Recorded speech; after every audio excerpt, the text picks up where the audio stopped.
পৃথিবীর নিকৃষ্ট শাসক নমরুদ আল্লাহ রব্বুল আলামিনকে হত্যা করার জন্য কিভাবে শকুনের উড়ন্ত যান তৈরি করেছিল এবং কিভাবে শকুনের যান দিয়ে আসমানে উড়ে গিয়েছিল, আবার কিভাবে জীবিত অবস্থায় আসমান থেকে জমিনে ফিরে এসেছিল।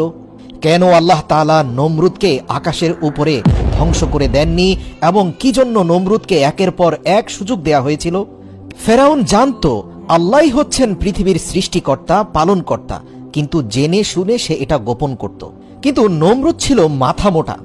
নমরুদ এবং ফেরাউন দুজনেই নিজেকে খোদা দাবি করেছিল, কিন্তু নমরুদ কখনো জানতো না যে তার উপরে আরেকজন সৃষ্টিকর্তা রয়েছে। আর এজন্যই আল্লাহ রাব্বুল আলামিন ফেরাউনের থেকেও নমরুদকে বেশি সুযোগ দিয়েছেন নিজের ভুল বোঝার জন্য। ঘটনার শুরুতে বলে রাখি, ইব্রাহিম আলাইহিস সালামকে যখন অগ্নিকুণ্ডে নিক্ষেপ করা হলো এবং সেখান থেকে অক্ষত অবস্থায় তিনি জীবিত বের হয়ে আসলেন, তারপর থেকেই নমরুদ ইব্রাহিম আলাইহিস সালামের কাছ থেকে বারবার তার সৃষ্টিকর্তা সম্পর্কে জানতে চাইতেন। নমরুদ প্রকাশ্যে বলেছিল, আমি তোমার স্রষ্টার সাথে যুদ্ধ করে তোমাকে বুঝিয়ে দেব যে আমি সবচেয়ে বড়। জবাবে ইব্রাহিম আলাইহিস সালাম বারবার এক এবং অদ্বিতীয় খোদার দাওয়াত নমরুদকে দিতেন।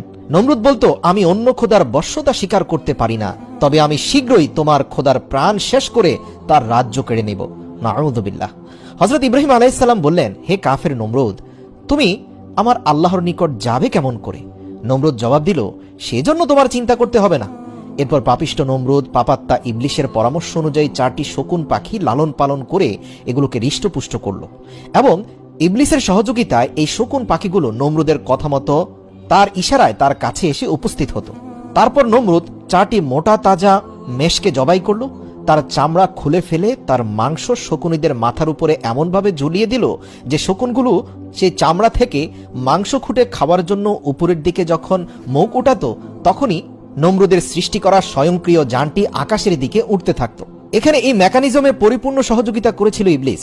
আল্লাহ পাকও চাইছিলেন নমরুদ যেন তার মনের আশা পূর্ণ করতে পারে, কেননা নমরুদ ইব্রাহিম আলাইহিস সালামের সাথে শপথ করেছিল যে কোনো মূল্যেই সে আকাশে উঠবে এবং ইব্রাহিমের খোদাকে ধ্বংস করে দিয়ে তারপরে সে ইব্রাহিমের কাছে আসবে। তারপর নমরুদ যথারীতি তীর ধনুক নিয়ে একটি স্বয়ংক্রিয় যান তৈরি করল, যার 4টি কোণা রইল। 4 কোণায় 4টি শক্তিশালী শকুনকে বেঁধে দেওয়া হলো। ইবলিস শকুনগুলোর উপর ভর করল। অতঃপর শকুনগুলো নমরুদের ঝোলানো মেষের চামড়ার দিকে মুখ উঠানো মাত্রই যানটি আস্তে আস্তে উপরের দিকে উঠতে থাকলো, কেননা শকুনগুলো সেই মাংস খাওয়ার জন্য উঠছিল।